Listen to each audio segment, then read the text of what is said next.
بسم اللہ الرحمن الرحیم۔ السلام علیکم۔ صحیح بخاری حدیث نمبر 1۔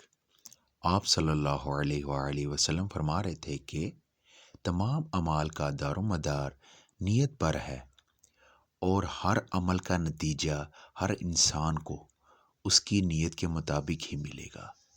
بس جس کی ہجرت دولت و دنیا حاصل کرنے کے لیے ہو یا کسی عورت سے شادی کی غرض سے ہو، بس اس کی ہجرت انہی چیزوں کے لیے ہوگی جن کے حاصل کرنے کی نیت سے اس نے ہجرت کی۔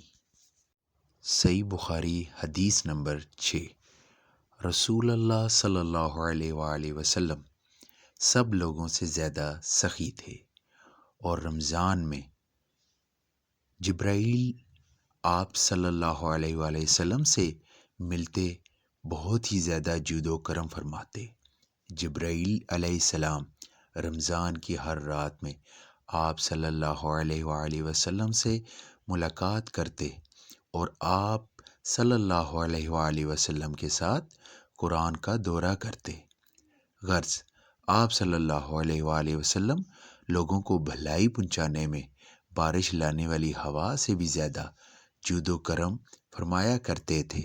سبحان اللہ۔ ان احادیث کو لائک اور سبسکرائب کریں اور اپنے دوستوں کے ساتھ شیئر کریں تاکہ میرے اور آپ کے لیے صدقہ جاریہ کا سبب بنے۔ سبحان اللہ۔ اور اللہ اور رسول کی باتوں کو ہمیں عمل کرنے کی توفیق عطا فرمائے۔ آمین۔ اللہ حافظ۔